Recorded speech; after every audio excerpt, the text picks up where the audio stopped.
नमस्कार प्रिय विद्यार्थियों, स्वागत है आपका एक बार पुनः हिंदी द बेस्ट चैनल में।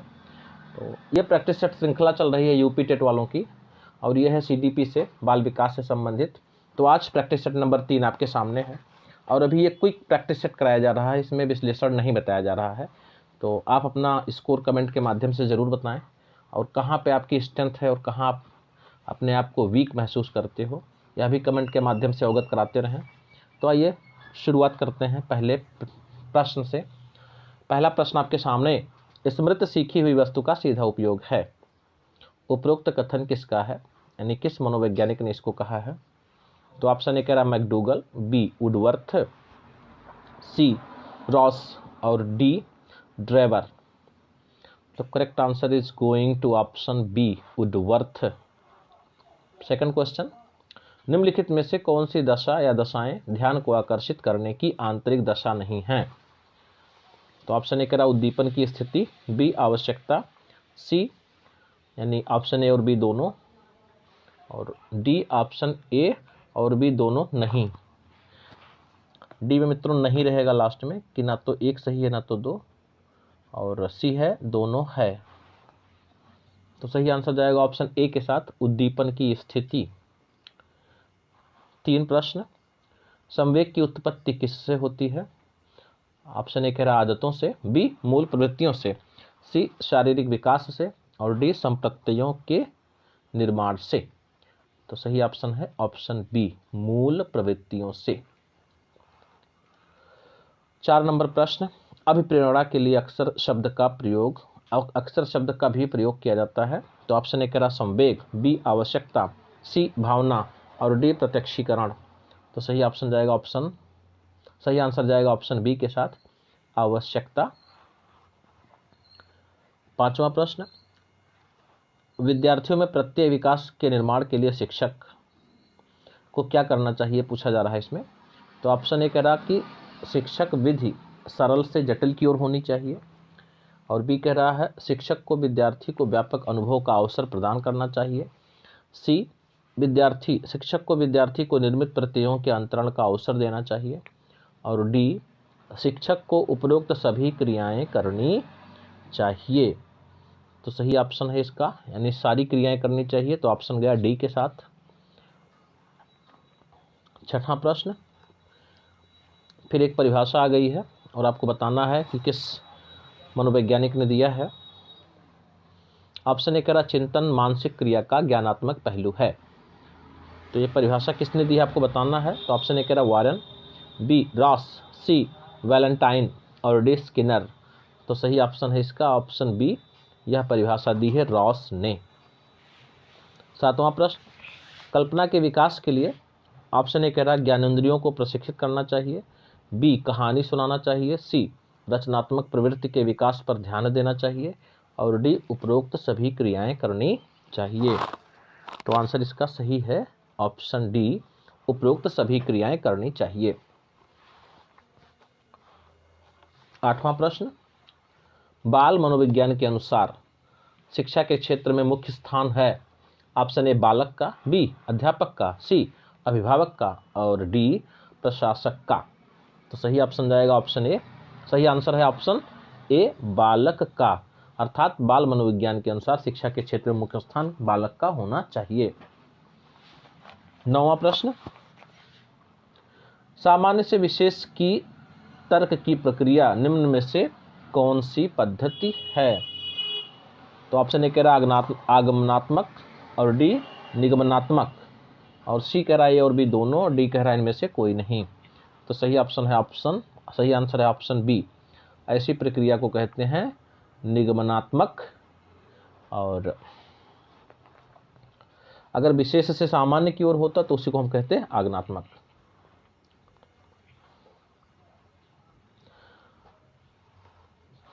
प्रश्न संख्या 10, बाल्यावस्था की प्रमुख मनोवैज्ञानिक विशेषता क्या है। ऑप्शन ए निर्भरता, बी सामूहिकता की भावना, सी धार्मिकता, और डी अनुकरणात्मक प्रवृत्ति का अभाव। तो सही ऑप्शन जाएगा बी के साथ, सामूहिकता की भावना। 11वां प्रश्न, किशोरावस्था में संवेगों की प्रवृत्ति किस प्रकार प्रकट होती है।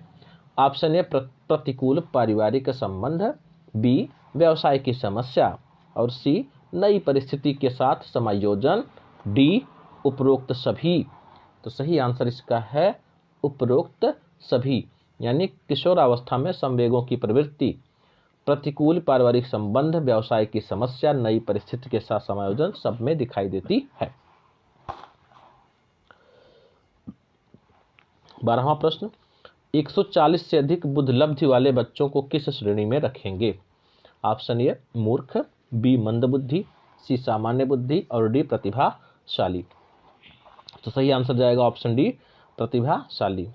ये जो IQ टेस्ट का परीक्षण बच्चों, ये आपको बिल्कुल लर्न होना चाहिए कि कब से कितने को जो है मूर्ख कहेंगे, किसको मंदबुद्धि कहेंगे, किसको सामान्य बुद्धि और या किसको प्रतिभाशाली। तो सही आंसर जाएगा ऑप्शन डी के साथ प्रतिभाशाली। 13वां प्रश्न, सृजनशीलता मौलिक परिणामों को अभिव्यक्त करने की मानसिक क्रिया है। उपरोक्त कथन किसके द्वारा दिया गया है? Option A crow and crow के द्वारा, बी जेम्स ड्राइवर के द्वारा, सी रॉस के द्वारा, डी स्किनर के द्वारा। तो सही आंसर है इसका option A crow and crow. 14वां प्रश्न, बहुत ही अच्छा प्रश्न, बार बार परीक्षा में पूछा जाता है। प्रयास और भूल सिद्धांत के प्रतिपादक हैं। Option A Thorndike, B McDougall, C Kohler और डी पावलॉव। तो सही आंसर है इसका ऑप्शन ए थॉर्नडाइक। 15वां प्रश्न, सीखने के पठार के निराकरण के लिए क्या नहीं करना चाहिए? प्रश्न में आप बिल्कुल ध्यान रखिएगा क्या करना नहीं पे बिल्कुल ध्यान रखिएगा। कभी कभी प्रश्न जो है नहीं करके पूछ लेता है और हम उसको हाँ मान के चलकर प्रश्न को उत्तर को ढूंढते हैं और हमारा आंसर गलत चला जाता है। तो ऑप्शन ए कह रहा सीखने वाले को प्रेरित और प्रोत्साहित करना चाहिए, बी सीखने की अच्छी विधि का प्रयोग करना चाहिए, सी उसे दंडित करना चाहिए, डी इनके कारणों का अध्ययन करना चाहिए। तो इसमें ऑप्शन ए, बी और डी सही है और सी जो है गलत है, ऐसा नहीं करना चाहिए। तो इसका ऑप्शन गया सी के साथ।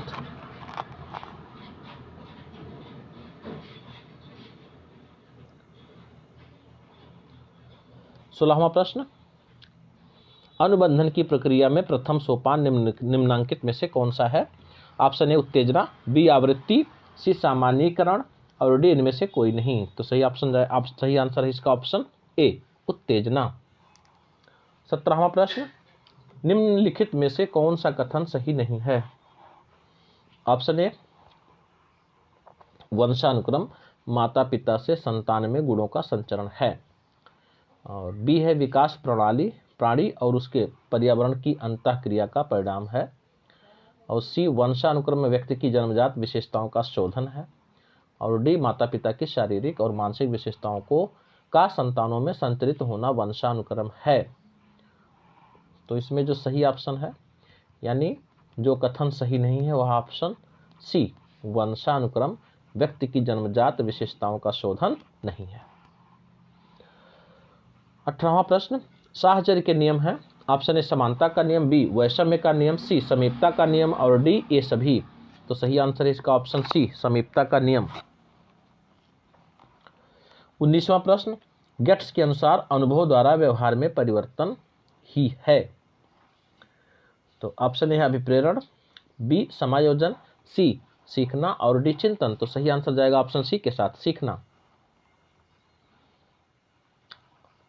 20वां प्रश्न, अपने आप को प्रेम करने की प्रवृत्ति को क्या कहते हैं? ऑप्शन ए कह रहा आत्म केंद्रित प्रवृत्ति, बी अहंकारी प्रवृत्ति, डी नार्सिसिज्म की प्रवृत्ति और डी हिप्नोटिज्म की प्रवृत्ति। तो सही आंसर है इसका ऑप्शन सी नार्सिसिज्म की प्रवृत्ति। 21 नंबर प्रश्न, मनुष्य की बुद्धि आगे की पीढ़ियों में संक्रमित होती है। फिर डॉट डॉट डॉट, यानी यहाँ पे आपको ऑप्शन चारों ऑप्शन में से कोई एक ऑप्शन फिलअप करना है। तो का कार्य इस जन्मजात योग्यता के विकास के लिए उपयुक्त परिस्थितियों का निर्माण करना है। तो सही आंसर जाएगा ऑप्शन सी के साथ वातावरण, अर्थात वातावरण का कार्य इस जन्मजात योग्यता के विकास के लिए उपयुक्त परिस्थितियों का निर्माण करना है। 22 नंबर प्रश्न, पूरे आवृत्ति वितरण के प्रतिनिधित्व करने वाले मान को कहा जाता है। ऑप्शन ए कह रहा है स्टैटिस्टिक्स से आया हुआ प्रश्न है, सांख्यिकी से। ऑप्शन ए कह रहा प्रमाणिक विचलन का मान, बी केंद्रवर्ती प्रमाप का मान, सी सहसंबंधीय प्रतिनिधि का मान और डी समूहच प्रतिशत प्रतिनिधि का मान। तो सही आंसर जाएगा ऑप्शन बी के साथ, केंद्रवर्ती प्रमाप का मान। 23वां प्रश्न, निम्नांकित में से कौन सी विशेषता आंतरिक रूप से अभिप्रेरित बच्चों के लिए सही नहीं है? ऑप्शन ए चुनौतीपूर्ण कार्य पसंद करते हैं, बी वह हमेशा सफल होते हैं, सी वह कार्य के समय आनंद अनुभव करते हैं और डी वह कठिन कार्यों में उच्च स्तर की ऊर्जा प्रदर्शित करते हैं। तो सही ऑप्शन जाएगा इसका बी के साथ, यानी इसका बी ऑप्शन सही है, वह हमेशा सफल होते हैं, ऐसा नहीं हो सकता। 24 नंबर प्रश्न, बालक एक ऐसी पुस्तक है जिसका शिक्षक को आद्योपांत अध्ययन करना चाहिए। उपरोक्त कथन किसके द्वारा कहा गया है? तो प्लेटो, अरस्तु, रूसो और रास। तो सही आंसर है इसका ऑप्शन सी, रूसो के द्वारा। 25 नंबर प्रश्न, जिस वक्र रेखा से प्रारंभ में सीखने की गति तीव्र होती है और बाद में क्रमशः मंद होती जाती है उसे कहते हैं? ऑप्शन ए कह रहा उन्नतोदर वक्र, बी नतोदर वक्र, सी मिश्रित वक्र रेखा और डी वक्र रेखा नहीं होती है। तो सही आंसर है ऑप्शन ए, उन्नतोदर वक्र। 26 नंबर प्रश्न, व्यक्तिक भिन्नता का क्या अर्थ है? ऑप्शन ए कह रहा दो व्यक्तियों में शारीरिक भिन्नता का होना, बी कोई दो व्यक्ति शारीरिक मानसिक योग्यता और संवेगात्मक दशा में समान और एक जैसे नहीं होते हैं, सी ऑप्शन कोई दो व्यक्ति शारीरिक और मानसिक योग्यता में समान और एक जैसे होते हैं, डी ऑप्शन है उपरोक्त में से कोई नहीं। तो सही आंसर है ऑप्शन बी, कोई दो व्यक्ति शारीरिक मानसिक योग्यता और संवेगात्मक दशा में समान और एक जैसे नहीं होते हैं। 27 नंबर प्रश्न, मानसिक स्वास्थ्य विज्ञान का प्रमुख उद्देश्य है? ऑप्शन ए कह रहा बालक के मानसिक स्वास्थ्य की रक्षा करना, बी कुसमायोजन का निराकरण करना, ऑप्शन सी कह रहा यानी दोनों विकल्प सही हैं ए और बी, और डी कह रहा उपरोक्त में से कोई नहीं। तो सही आंसर जाएगा ऑप्शन सी के साथ, ए और बी दोनों, अर्थात मानसिक स्वास्थ्य विज्ञान का प्रमुख उद्देश्य है बालक के मानसिक स्वास्थ्य की रक्षा करना और कुसमायोजन का निराकरण करना। 28 नंबर प्रश्न, आपको माध्यिका ज्ञात करनी है, बहुत ही आसान प्रश्न है। तो 40, 38, 36, 50, 51, 54, 23 उपरोक्त की माध्यिका होगी। तो ऑप्शन ए कह रहा 36, बी 50, सी 40 और डी 23। तो आप इसको जब गिनेंगे, काउंट करेंगे कितने संख्याएं हैं, तो टोटल 7 संख्याएं हैं। तो 50 आपका बीचों बीच में आ रहा है, तो आप तुरंत समझ जाएंगे कि इसका माध्यिका क्या होगी, 50। और अगर आपने ऐसा समझा तो आंसर आपका बिल्कुल गलत चला जाएगा, क्योंकि सबसे पहले संख्याओं को हम आरोही या अवरोही क्रम में लिख लेते हैं। जब हम इसको आरोही या अवरोही क्रम में लिखेंगे तब सबसे बीच में संख्या पड़ेगी 40, इसलिए इसकी माध्यिका सही है ऑप्शन सी 40। 29 नंबर प्रश्न, रुचि का संबंध है?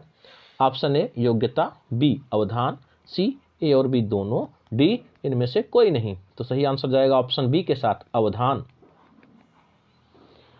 आइए बढ़ते हैं अंतिम प्रश्न की ओर और देखिए आपका कितना क्वेश्चन सही जाता है। कमेंट के माध्यम से अवश्य इंगित करें और चैनल को सब्सक्राइब करते हुए वीडियो को अपने मित्रों में शेयर भी करें। तो 30वां प्रश्न, सीखे हुए ज्ञान, कौशल या विषय का अन्य परिस्थितियों में उपयोग करने को कहते हैं? तो ऑप्शन ए प्रेरणा, बी सीखने का स्थानांतरण, सी भग्नाशा और डी चिंता। तो सही आंसर जाएगा ऑप्शन बी के साथ, सीखने का स्थानांतरण। तो वीडियो देखने के लिए बहुत बहुत धन्यवाद।